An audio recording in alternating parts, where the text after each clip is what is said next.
موضوع ہے استقبال رمضان۔ سب سے پہلے میں ایک حدیث مبارکہ آپ کو بتاتا چلوں جو سرکار دو عالم صلی اللہ تعالیٰ علیہ وسلم کی اس امت کے لیے خوشخبری ہے۔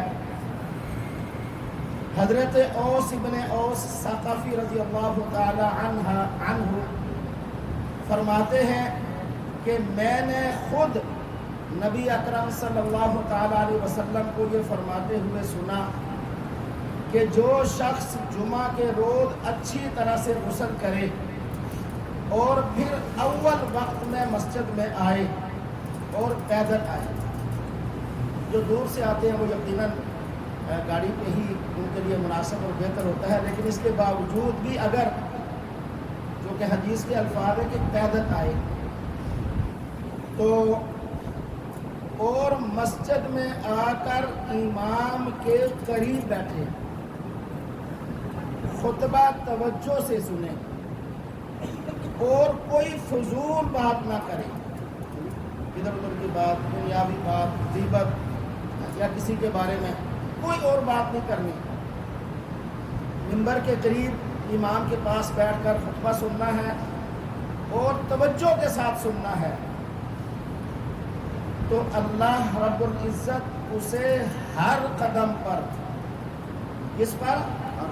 بولیے ذرا، ہر قدم پر 1 سال کے روزوں اور 1 سال کے رات کے قیام کا ثواب عطا فرماتے ہیں۔ ایک قدم پر 1 سال کے روزے اور 1 سال ساری رات جا کر عبادت کرنے کا ثواب اللہ تعالیٰ عطا فرماتے ہیں، اور یہ ابو داؤد شریف کی روایت ہے، محدثین نے اسے صحیح حدیث قرار دیا ہے۔ اب میرے بھائیوں بزرگوں، اللہ کے خزانوں پر تو کسی کو اعتراض نہیں ہونا چاہیے، وہ تو اپنی شان کے مطابق عطا فرماتا ہے۔ کسی کے دل میں آئے کہ 1 قدم چلنے پر یعنی 1 سال کے روزے، 1 سال کی رات عبادت، اللہ کے خزانے تو لامحدود ہے، یہ تو ہم اپنے ذہن میں اپنی حیثیت کو سوچ کر تو کر سکتے ہیں، لیکن اللہ کی شان بہت بڑی شان ہے۔ لیکن یہ وہ شخص اس خوشخبری کا اہل ہوگا جو ان شرائط پر پورا اترے گا، گھر سے وضو کر کے غسل کر کے اچھی طرح پھر مسجد کی طرف پیدل چلا اور امام کے قریب بیٹھا اول وقت میں آ کر، پہلے، یہ نہیں بعد میں کندھے پھلانگتے پھلانگتے پہلی صف میں آ بیٹھا، پہلے آیا، بعد میں آیا تو اپنے پیچھے ہی آرام سے سکون سے، تو اور فضول بات بھی کوئی نہیں کی، توجہ امام کی طرف رہی، اللہ پاک اتنی بڑی نعمت سے نوازیں گے۔ میرے بھائیوں بزرگوں، اللہ کی مہربانی سے ماہ رمضان برکتوں سمیت آج سے قریباً 1 دن یا 2 دن کے بعد شروع ہونے والا ہے۔ ماہ رمضان ذاتی اور اجتماعی اصلاح و تربیت کا مہینہ ہے۔ ماہ رمضان نیکیوں کا موسم بہار ہے۔ ماہ رمضان مسلم معاشرے میں نیکیوں کا ماحول اور مسلم ثقافت کو بیدار کرنے کا مہینہ ہے۔ نبی پاک صلی اللہ علیہ وسلم 2 ماہ پہلے ہی اس کے استقبال کے لیے تیاری شروع کر دیتے اور وہ اللہ سے دعا فرماتے۔ چنانچہ نبی اکرم صلی اللہ علیہ وسلم کی دعائے مبارکہ احادیث مبارکہ میں موجود ہے کہ اللہم بارک لنا فی رجب و شعبان وبلغنا رمضان، اے اللہ ہمارے رجب اور شعبان کے مہینوں میں برکتیں ڈال دے اور ہمیں خیر و عافیت سے رمضان کے مہینے تک پہنچا دے، ہم روزے رکھ سکیں۔ پھر شعبان کے مہینے میں مسلسل روزے رکھتے تاکہ رمضان کے مہینے میں روزہ رکھنے کے لیے ریہرسل ہو جائے، ایک عادت بن جائے۔ جیسے ہم فرض نماز سے پہلے سنتیں پڑھتے ہیں تاکہ فرض نماز کے لیے تیاری ہو جائے، خشوع اور خضوع پیدا ہو جائے، اسی طریقے سے میرے بھائیوں ہر رمضان میں سیدنا جبریل علیہ السلام پیارے آقا کریم سرکار دو عالم صلی اللہ علیہ وسلم کے پاس آتے اور جتنا قرآن اس سال تک نازل نازل ہو چکا ہوتا اتنے قرآن کریم کا دور کرتے. آقا کریم اپنی زبان مبارک سے سیدنا جبریل علیہ السلام کو سناتے اور سیدنا جبریل علیہ السلام آقا کریم کو سناتے. اور یہی وہ سنت ہے جسے زندہ کرنے کے لیے اللہ نے اپنے حبیب پاک کے صدقے یعنی کروڑہا حفاظ رمضان کے مہینے میں آپ دیکھیں کہ مسجدوں کے اندر عصر کے بعد یا ظہر کے بعد یا مغرب کے بعد بیٹھ کر ایک دوسرے کو سنا رہے ہوتے ہیں. یہ آقا کریم کی سنت ہے، آپ کا عمل ہے. اور آپ اپنی کمر مبارک کس لیتے، ساری رات بیدار رہتے اور اپنے گھر والوں کو بھی بیدار رکھتے.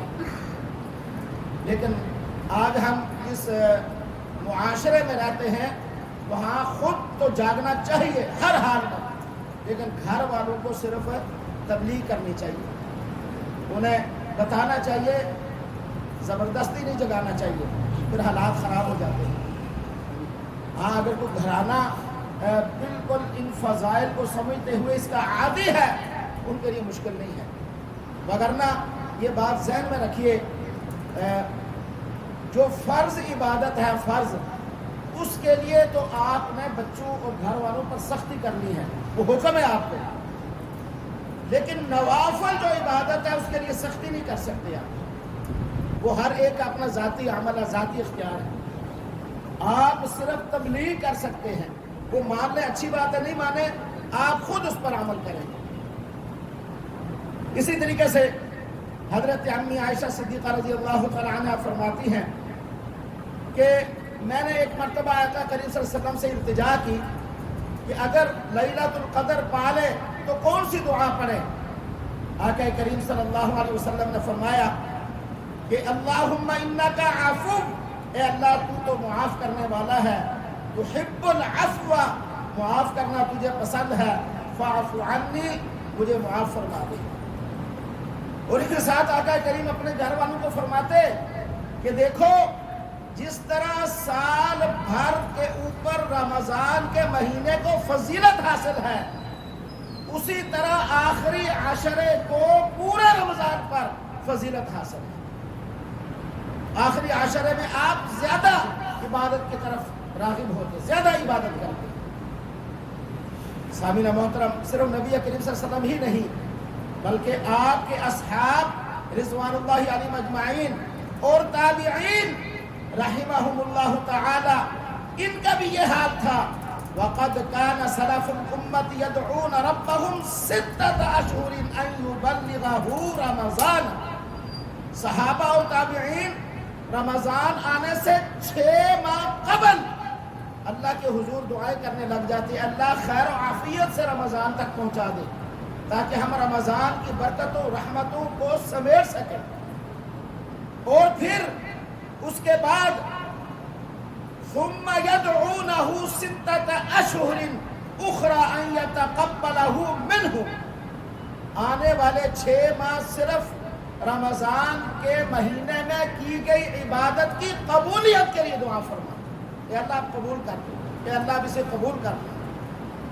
صحابہ اور تابعین، ہمارا تو حال ہی ہو رہا ہے نا، ہم تو سمجھتے ہیں ہماری عبادت تو کرنے سے پہلے ہی قبول شدہ ہوتی ہے، ہمیں تو دعا کی ضرورت ہی نہیں پڑتی. تو صاحب آئے، میں نے کہا جی ہاتھ، میں نے کہا جی اللہ سے قبول فرمائے. تو انہوں نے کہا ہوگا قبول، ہو گیا ہے قبول ہے بالکل. اور صحابہ اور تابعین کیا کہتے، 6 ماہ تک گزرے رمضان کے لیے اللہ سے گڑ گڑا کر دعائیں کرتے، اے اللہ قبول کر لینا، اے اللہ جیسی کیسی قبول کر لینا. اور ان کی عبادت اسی طرح میرے بھائیوں، ان کو احساس رہتا آنے کا بھی اور جانے کا بھی، دونوں حالتوں کے اندر. ہم تو پہلے رمضان میں آتے ہیں مسجد میں اور الحمدللہ یہ مسجد آدھی پارک تک تقریباً بھر جاتی ہے. پھر آہستہ آہستہ آہستہ 10 رمضان کو پھر سمیٹتے 12-13 رمضان کو پھر یہ مسجد شیشے سے اندر کرتے ہیں. پھر 27-28 کو تھوڑا سا جوش آتا ہے. میرے بھائیوں، مسلمان کی یہ شان نہیں ہے. مطلب مسلمان نے اپنی شان یہاں کیوں لے آیا؟ اس کی بڑی شان ہے، بڑا مرتبہ ہے مسلمان کا، کاش یہ اپنے خالق کا سچا غلام بنے اور اس طرح عبادت کرے جس طرح آقا کریم صلی اللہ علیہ وسلم نے عبادت کرنے کا بتایا ہے۔ حضرت عبادہ بن صامت رضی اللہ تعالیٰ عنہ فرماتے ہیں کہ نبی اکرم صلی اللہ علیہ وسلم رمضان آنے پر خطبہ دیا کرتے تھے، چنانچہ آپ نے فرمایا اتاکم رمضان الشہر برکۃ، لوگوں برکتوں والا مہینہ رمضان تمہارے پاس آ رہا ہے، یغنیکم اللہ فیہ، اللہ اس مہینے میں تمہیں غنی کر دے گا۔ اور آپ دیکھیں غریب سے غریب آدمی بھی اس مہینے کے اندر ان نعمتوں سے لطف اٹھاتا ہے جن کو سارا سال میسر ہونا ان کے لیے مشکل ہوتا ہے، وہ بھی۔ اور کس قدر نعمتیں اللہ پاک عطا فرماتا ہے کہ ڈھیر لگ جاتا ہے نعمتوں کا، اللہ تمہیں غنی کر دیتا ہے۔ اس غنی سے یہ مراد نہیں ہے جو ہم غنی ہوتے ہیں، کہ اتنا ساز و سامان بڑھا دیتے ہیں جو غریب کی پہنچ سے بھی دور ہو جاتے ہیں، کہتے ہیں خوب مال سمیٹ لو، اللہ غنی کرتا ہے خوب مال سمیٹ لو، خوب سمیٹو، سارے سال کی جو ہے وہ بچت 2-4 دن میں ہی کر دو۔ یہ نہیں ہے غنی، برکتوں سے، رحمتوں سے، نعمتوں سے، یہ ہے اللہ غنی کرتا ہے۔ اور اصل غنا کیا ہے؟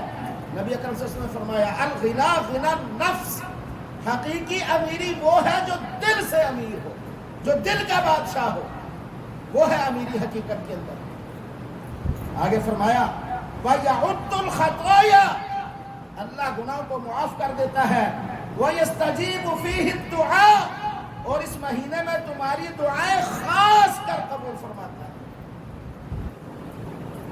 میں آپ کو گزارش کرتا چلوں، چلیں انشاءاللہ تھوڑا مزید آگے جا کر، يَنْظُرُ اللَّهُ تَعَالَى إِلَىٰ تَنَافُسِكُمْ، اور اللہ دیکھے گا کہ تم میں سے کون نیکی کو بجا لانے میں، سبقت لے جانے میں ایک دوسرے سے بڑھنے کی کوشش کرتا ہے۔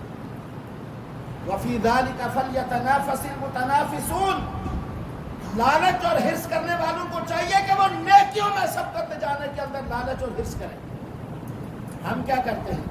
کسی کی ایک فیکٹری ہم 2 لگائیں گے، کسی کی 2 ہے ہم 4 لگائیں گے، کسی کا 3 مرلے کا گھر ہے ہم 5 کا ہم 10 کا، آگے دنیا کے اندر۔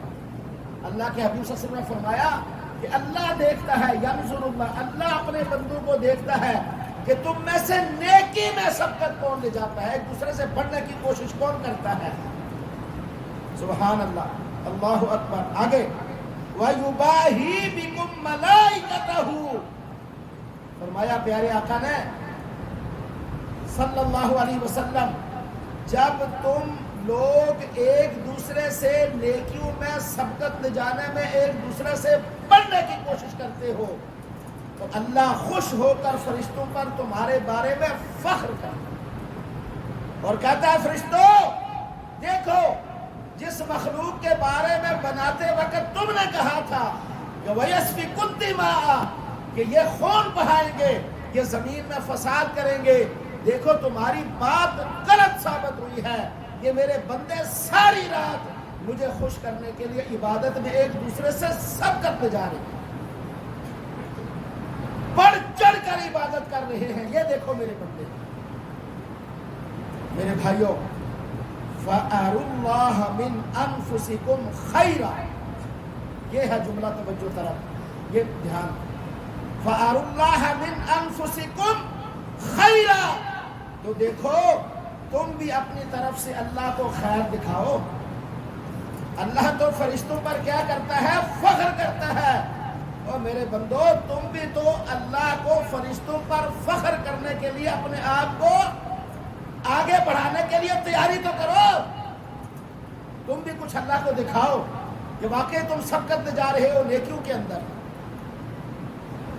آگے فرمایا فَإِنَّ الشَّقِيَّ مَنْ حُرِمَ فِيهِ رَحْمَةَ اللَّهِ عَزَّ وَجَلَّ، بڑا بد نصیب ہے وہ شخص جو اس مہینے میں بھی اللہ کی رحمت سے محروم رہے۔ حضرت کعب بن عجرہ رضی اللہ تعالی عنہما فرماتے ہیں ایک دن نبی اکرم صلی اللہ علیہ وسلم مسجد میں تشریف لائے جمعہ کی نماز پڑھانے کے لیے، فرمایا احضروا المنبر، ممبر کے قریب ہو جاؤ، صحابہ کہتے ہیں جب آپ یوں کہتے ہیں نا تو کوئی خاص بات بتانی ہوتی ہے.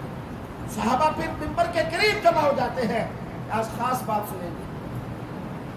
تو فرمایا فحضرنا, حضرت کعب بن عجرہ فرماتے ہیں کہ ہم قریب ہو گئے, ممبر کے پاس آ گئے. فلما ارتقى درجة قال آمین, پیارے آقا علیہ الصلوۃ والسلام نے پہلی سیڑھی پہ قدم رکھا, کہا آمین, کچھ دیر رکے. فلما ارتقى الدرجة الثانية آمین قال آمین, دوسری سیڑھی کے اوپر قدم مبارک رکھا, کہا آمین, کچھ دیر کے لیے رکے.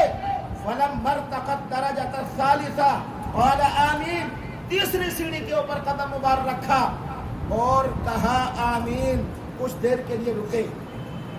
فلما نزل, جمعہ پڑھانے کے بعد فارغ ہوئے, ممبر مبارک سے اترے, جمعہ پڑھایا, فارغ ہونے کے بعد فلما لقد سمعنا تلك اليوم شيء ما كنا نسمع, صحابہ نے پوچھا اے آقا کریم سرکار دو عالم صلی اللہ علیہ وسلم, آج ہم نے خطبہ مبارک کے اندر آپ سے ایسا انداز سنا ہے جو اس سے پہلے کبھی نہیں سنا. آپ تو آپ نے عادت سے ہٹ کر کچھ کلمات کہے اور رکے, یہ کیا ماجرا ہے؟ آقا کریم سرکار دو عالم صلی اللہ علیہ وسلم نے فرمایا ان جبریل عرض لی, جب میں ممبر کے اوپر چڑھا, پہلا قدم رکھا تو سیدنا جبریل علیہ السلام میرے سامنے پیش ہوئے, میرے سامنے حاضر ہوئے. تو فرمایا فقال بعدا لمن ادرک رمضان فلم یغفر له, جبریل علیہ السلام نے کہا کہ بڑا بدبخت ہے, اللہ کی رحمت سے دور ہے.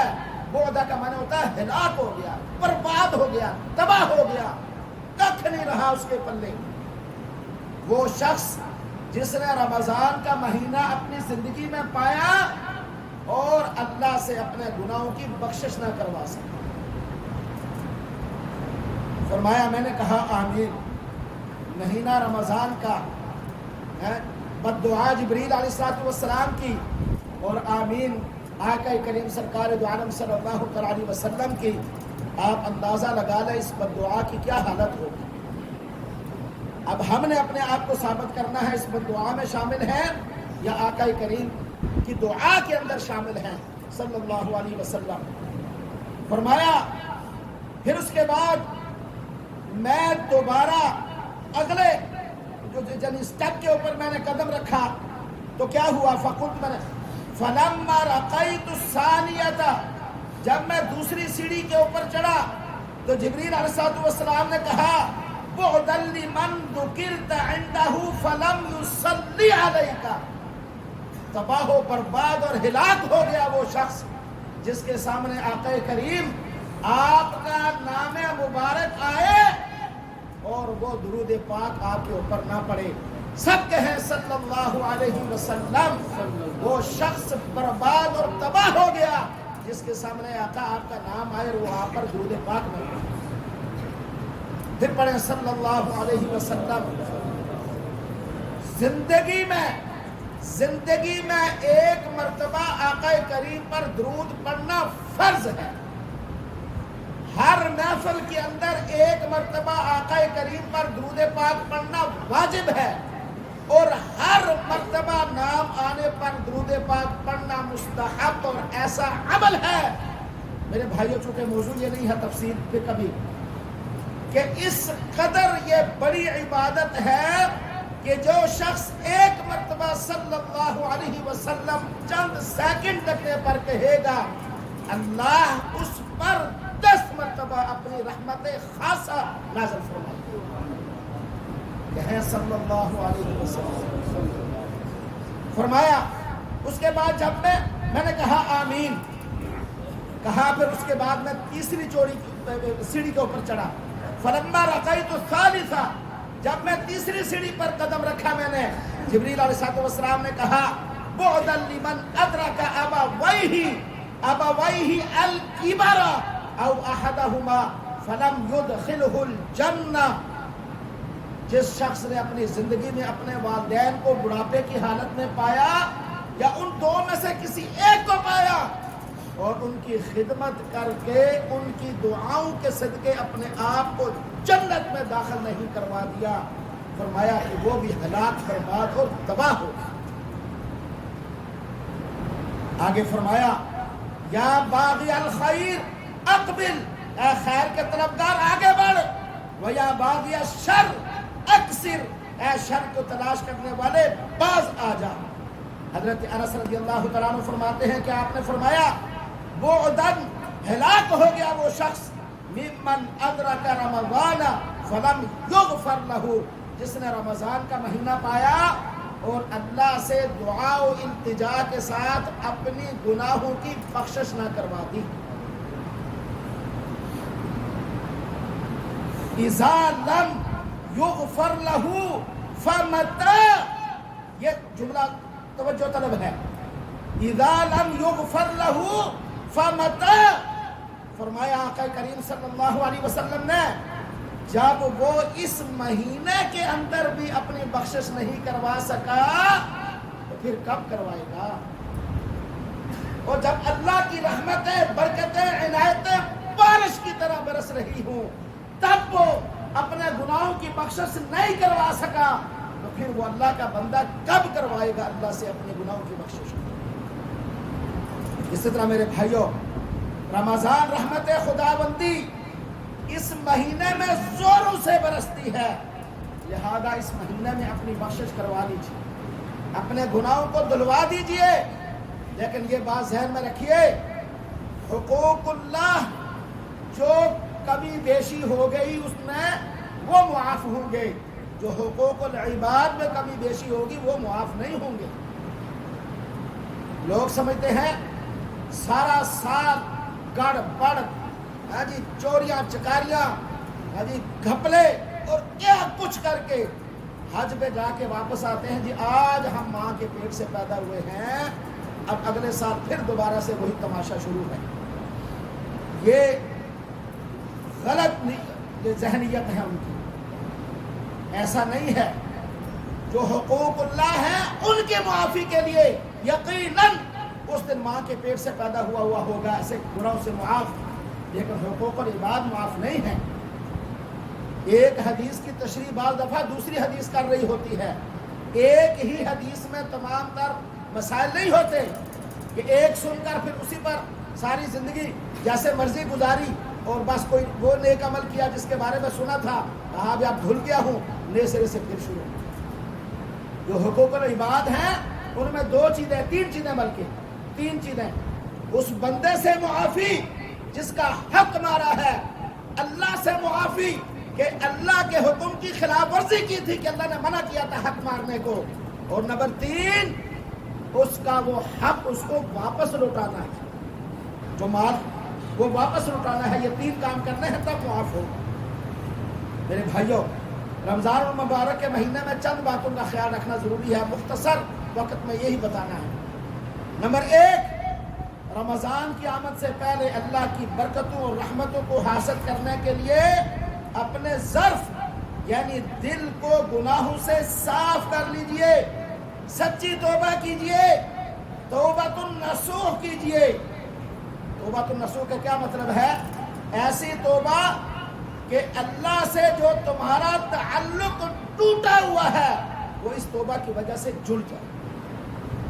نصوح یعنی جو بجلی کی دو تاریں ٹوٹی ہوتی ہے نا، پھر ان کو آپس میں جوڑا جائے تو کرنٹ دوسری طرف منتقل ہوتا ہے، ورنہ منتقل نہیں ہوتا۔ اس کا ایک معنی یہ بھی ہے۔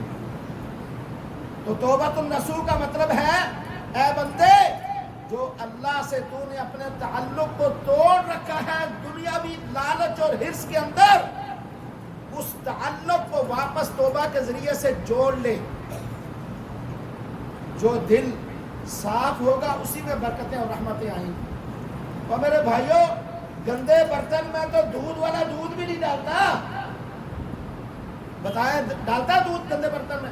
وہ کہے گا دھو کے لاؤ، اس برتن میں دودھ ڈالوں گا خراب ہوگا تو میرے ذمہ پڑے گا۔ تو گندے دل کے اندر، گندگی سے بھرے دل کے اندر کیسے اللہ کی رحمتیں اور برکتیں آئیں گی؟ اس دل کو صاف کیجئے شرک سے، بدعت سے، کینہ سے، بغض سے، عداوت سے، حسد سے، جھوٹ سے، ہیرا پھیری سے، ساری غلط کاریوں سے اس دل کو صاف کر کے سچی توبہ کر کے اللہ کے حضور پیش ہوئیے، پھر دیکھیے اس کا اثر کیسے بنتا ہے۔ پھر سارا سال اسی طرح نماز توجہ سے پڑھیں گے جس طرح رمضان کے اندر پڑھتے ہیں۔ میرے بھائیو، دوسرا کام کیا کرنا ہے کہ تبدیلی کی نیت کرنی ہے۔ تبدیلی کی، یہ نہیں جو 4 سال سے تبدیلی کا نعرہ لگ رہا ہے، یہ نہیں۔ کیا تبدیلی؟ اے اللہ جو گزرا اس پر معاف فرما دے، اب پکی نمازیں پڑھوں گا، نوافل بھی پڑھوں گا، سنتیں بھی پڑھوں گا، نماز کی پابندی کروں گا، حقوق العباد کی ادائیگی کے لیے کوشاں رہوں گا، کسی کا حق نہیں ماروں گا۔ اے اللہ جو جھوٹ بول لیا معاف فرما، اب نہیں جھوٹ بولوں گا۔ اے اللہ اب ناپ تول میں کمی نہیں کروں گا۔ اے اللہ حد سے زیادہ مہنگی چیز نہیں بیچوں گا۔ اے اللہ بہن کو وراثت میں حصہ دوں گا، بھائیوں کا حق دوں گا، اسی طرح غرباء پر تیرے دیے ہوئے مال کو خرچ کروں گا۔ اے اللہ جو گزری اس پر مجھے معاف فرما دے۔ اس نیت کو تبدیل کرنے میں بھی کس کی تبدیلی کی کوشش کرنا؟ جو شخص حج کرنے کے بعد، عمرہ کرنے کے بعد، نماز پڑھنے کے بعد پہلی زندگی اور بعد والی زندگی میں فرق محسوس کرے، یعنی بعد والی زندگی پہلے سے بہتر ہو، وہ سمجھے کہ میری عبادت اللہ کے ہاں قبول ہوگی، یہ نشانی ہے۔ اگر بعد میں پہلے چھری تھی، حج کرنے کے بعد حاجی صاحب چھرا بن گئے، پھر سمجھے معاملہ الٹ ہے۔ پہلے خدا خوفی تھی، حج کرنے کے بعد وہ بھی ختم ہو گئی۔ 90% ایسے ہوتا ہے۔ بتایا حاجی صاحب ہوتا ہے کہ نہیں؟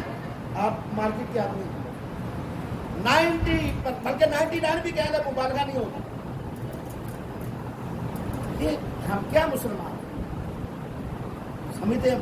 بس کر آئے حج، کر آئے عمرہ، 40 دن لگائے، سال لگائے، ہاں جی، اور کوئی نیک کام کر لیا، بس اور بخشے، ان کو انسان چھیڑ سکتا ہے؟ مسلمان کو ہر وقت اللہ کے سامنے عاجز رہتا ہے، مخلوق خدا کی خدمت میں رہتا ہے، سارے نیکیوں کی طرف آگے بڑھتا رہتا ہے، بڑھتا رہتا ہے، بڑھتا رہتا ہے۔ وہ تو کبھی اس کی یہ پیاس پڑتی نہیں ہے بدلنے کی نیت۔ اس کے بعد آگے کیا ہے؟ نبی اکرم صلی اللہ علیہ وسلم رمضان کی پہلی رات خطبہ دے رہے تھے، آپ نے فرمایا یا ایھا الناس، لوگو قد اظلکم شہر عظیم، تمہیں عظیم تر مہینہ نصیب ہونے والا ہے، تمہیں عظیم تر مہینہ نصیب ہونے والا ہے، شہر مبارک، بہت مبارک مہینہ یہ تمہارے اوپر آنے والا ہے۔ اس مہینے میں تیسرا کام کیا کرنا ہے کہ رمضان کے فرض روزوں کو چھوڑنا نہیں، فرض روزوں کو نہیں چھوڑنا۔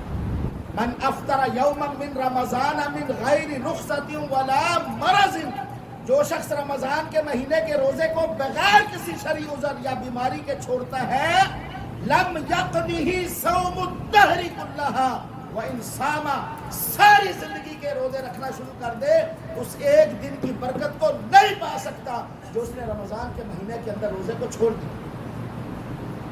چھوٹی چھوٹی باتوں پر شوگر ہے ہمارے پاس، سارے کام کر رہے ہوتے ہیں، ہاں اگر واقعی اس کی بیماری اس کو پریشان کرتی ہے، اس کی زندگی کے لیے پریشانی، اس کی صحت کے لیے پریشانی بنتی ہے، اور کوئی دیندار ڈاکٹر اسے لکھ کر دیتا ہے کہ تو روزہ نہیں رکھ سکتا، تب ٹھیک ہے، اللہ کی طرف سے اجازت ہے۔ تھوڑی تھوڑی بیماریوں پر میں صحیح نہیں رہتا جی، آج کل بس کوئی طبیعت ڈاؤن سی ہے، باقی سارے معاملات کے اندر ہٹا کٹا ہوتا ہے۔ میرے بھائیوں، یہ روزہ بہت بڑی عبادت ہے، اور یہ کیسی عبادت ہے؟ یہ وہ عبادت ہے جس کے بارے میں اللہ نے فرمایا کہ الصوم لی وانا اجزی بہ، اور ایک روایت میں وانا اجزا بہ، کہ جو روزہ صرف میرے لیے ہے، خالصتاً اللہ فرماتے ہیں، اور ایک معنی ہے کہ میں خود اس کا اجر دیتا ہوں، دوسرا معنی ہے کہ میں اللہ بذات خود اس کے لیے اجر بن جاتا ہوں۔ یہ جو ٹھیکیدار طبقے ہیں، یہ جو کام کرنے والے ہمارے بھائی، مستری مزدور، یہ اللہ کے لیے روزے نہ چھوڑا کریں۔ ٹھیکیدار کو کوئی ہے تو میں گزارش کروں گا کہ رمضان کے مہینے میں پہلے وقتوں میں جب ہم چھوٹے بچے تھے، چھوٹے ہوتے تھے، آج سے 35 سال پہلے لگا لیں، تو مستری مزدور رمضان میں دہاڑی فجر کے بعد شروع کر دیتے تھے گرمیوں میں، اور 12-1 بجے چھٹی کر کے جا کے وہ ہارڈ پمپ کے ساتھ ٹھنڈے پانی کے ساتھ نہا کے سو جاتے تھے۔ وہ بھی کر سکتے ہیں نا۔ اگر آج حکومت کہہ دے 4 بجے دفتر کھلنے ہیں، بتاؤ جائیں گے کہ نہیں جائیں گے؟ فرض نماز پڑھی فجر کی، آدھا گھنٹہ تھوڑی عبادت کی، ذکر اذکار کیا، جو ہی سورج نکلا گاڑی پہ لگ گئے، نہیں کر سکتے۔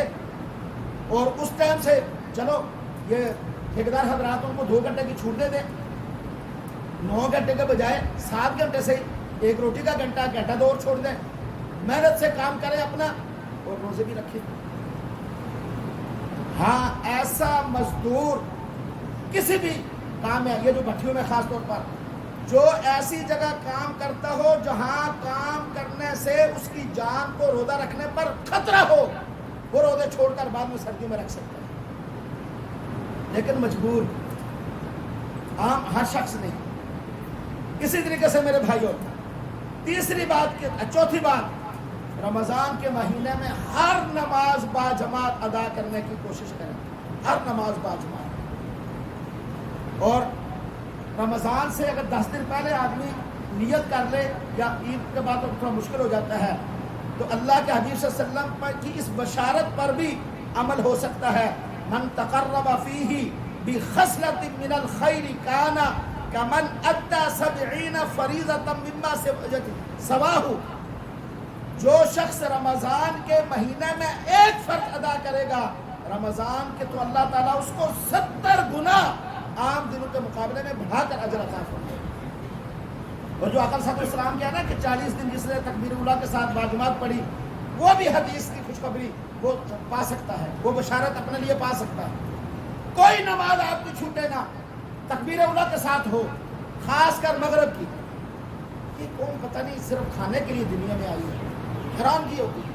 بھائی روزہ افطار کرنے کے لیے 2 کھجوریں کھائیں، تو تھوڑا سا آپ اتنا سا کوئی اور چیز ہے، پانی پئیں، بس کی طرف آ جائیں، 12-13 منٹ ہوتے ہیں، دوسری رکعت میں، تیسری میں، نماز کے بعد آ رہے ہیں، بیٹھ جاتے ہیں اللہ کے بندوں کھانے کے، بعد میں کھانے واپس جا کر کھانے کون سا چیز ہے، بیگم نے صندوق کے اندر بند کر کے تالا لگا دینا کہ آپ نہیں کھا سکتے، بعد میں کھاتے ہیں۔ نماز کا خیال کریں میرے بھائیوں، نماز کا خیال کریں، تکبیر اولیٰ کے ساتھ پڑھیں، شاید یہ رمضان دوبارہ نصیب ہونا ہو، جو ہے اس کو تو پائیں۔ 3 وقت بڑے اہم ہیں، 3 وقت، آگے بھی بڑی باتیں ضروری تھی۔ 3 وقت، صبح و سحری کے وقت 1 گھنٹہ اللہ کے لیے نکال دیں، تہجد پڑھیں، قرآن کی تلاوت کریں، جو بھی ذکر و اذکار کریں، 1 گھنٹہ سحری سمیت، ٹھیک ہے۔ شام کو افطاری کے وقت 1 گھنٹہ اللہ کے لیے نکال دیں۔ چلو آدھے روڈوں پہ گاہ گلوچ غصہ چکے چھڑ دو، بس آج میں بالکل آزاد ہوں، اس وقت سے پہلے آپ لے آئیں سامان لا کے گھر رکھیں۔ این افطاری کا وقت دعا کی قبولیت کا ہوتا ہے، این افطاری کا وقت اللہ پاک خاص اپنے روزے دار بندے کی طرف توجہ فرماتے ہیں، خاص اپنے بندے کی طرف۔ وہ وقت آپ کھجورا لے آ، کھجورا، اور پانی رہ گیا پانی لے آ، وہ فلاں چیز رہ گئی۔ خاص طور پر میں عرض کرتا جاؤں، یہ جو افطار پارٹیاں ہوتی ہیں نا، جہاں آپ یقین کریں میرے آنکھوں دیکھا حال ہے، لوگ 5-5 منٹ پہلے افطار کرتے ہیں، کہیں سے کوئی شو کی آواز آئی ایسے کھجور پکڑی ہوتی ہے۔ اور ایک مسجد کے اندر پتہ چلا وہاں وہ ایک پٹھان تھے بیچارے معذر نا، تو پٹھانوں کے بارے میں نہیں کر رہے، ویسے وہ تھوڑا پتہ نہیں چلا، ریڈیو رکھا ہوا تھا کہ ہم اذان ہوگی تو دوں گا مسجد میں اذان، وہ ایک یہ آتی ہے ایک مشہوری، وہ مشہوری کی ابتدا اذان سے ہوتی ہے۔ وہ ابھی 10 منٹ تھے مسجد میں بیٹھے انتظار کرے، تو کافی سارے لوگ بیٹھے ہوئے 20-30 آدمی، تو ریڈیو لگایا، جو اس نے کہا نا اللہ اکبر، مڑ بن کے بھاگے جا کے اسپیکر میں اذان دے دی۔ اب وہ افطار والوں نے ساروں نے روزہ کھول دیا۔ وہ بعد میں دیکھا وہ یہ تو مشہوری نہیں پتہ چلتا انسان، لیکن کھولنے والے بھی اتنے جلدی کئی جگہوں پر جانے کا اتفاق ہوا، کھجور یوں پکڑ کے رکھی ہوتی ہے، ابھی بس کوئی چھین نہ دے۔ میں کئی دفعہ کہا بھائی صبر کر لیں تھوڑا سا، 2 منٹ ہے 4 منٹ ہے۔ اور ایک بات اور گزارش کرتا چلوں، یہ میرا ذاتی تجربہ ہے، کوئی اتفاق کرے نہ کرے، لوگ جو اشتہار چھاپتے ہیں مشہوری کے لیے، وہ صرف رمضان کے لیے چھاپتے ہیں. کس کے لیے چھاپتے ہیں؟ رمضان کے لیے. ہمارا یہ نقشہ پورا سال کے لیے ہوتا ہے. یہ کس کے لیے ہے؟ پورے سال کے لیے بنا ہوا ہے. اتھینٹک ترین ہے. اس کی فوٹو کاپی کروا کے اپنے پاس رکھیں اور اپنی گھڑی کے مطابق اذان دیں. 4-4 5-5 منٹ پہلے اذان ہوتی ہے، میں نے دیکھی ہے. خود ٹی وی چینل جو ہے، ہر چینل کا دوسرے سے پی ٹی وی اور دوسروں کا دیکھیں گے 2 منٹ کا فرق ہوگا. آپ اذان کے بجائے اپنے وقت کی طرف توجہ کریں. سحری میں بھی، افطاری میں بھی. مؤذن بیچارہ بھی انسان ہے، آگے پیچھے ہو سکتا ہے، باوجود کوشش کی وقت آگے پیچھے نہیں ہو سکتا. تو وقت کے اوپر جو ہے نا وہ سحری ختم کریں. اگر وقت سے 1 سیکنڈ بعد سحری ختم کی اور 1 سیکنڈ پہلے کھول لیا، روزہ ضائع ہو. اور یہ بھی گزارش کرتا چلوں، یہ جو ہے نا کہ افطاری میں جلدی کرو، اس کا یہ معنی نہیں ہے کہ 6:30 پہ روزہ کھل رہا ہے تو آپ جلدی کر کے 20 منٹ پہ کھول لیں. جلدی کا معنی یہ ہے کہ 6:30 پہ روزے کا ٹائم ختم ہو جاتا ہے تو اب 40 منٹ تک انتظار نہیں کرنا، 31 منٹ پہ کھول لیں. یہ ہے جلدی کا معنی. یعنی جو وقت ہو گیا اب فوراً روزہ کھولیں، اب انتظار نہ کریں. اب انتظار جو ہے ناپسندیدہ اور مکروہ ہے. صبح بھی اسی طرح جب وقت ہو گیا. اب ہماری حالت دیکھیں، فجر کی جو اذان ہوتی ہے نا، لوگ کہتے ہیں کوئی نہیں جی اینڈ تک کھاندے رہو، وہ خیر ہے، کچھ نہیں ہوتا. یہ بڑا غلط نظریہ ہے. اذان ہوتی ہے وقت اینڈ ہونے کے بعد، پہلے تو نہیں ہوتی. اور افطاری کی حالت دیکھیں، ادھر نہیں کہتے چلو اذان ختم ہوگی پھر کھائیں گے، ادھر ابھی شروع ہوتے ہی فوراً کھا لیں، ادھر اینڈ پر لگے رہے. میرے بھائیو اپنے روزوں کو بچائیں، حفاظت فرمائیں.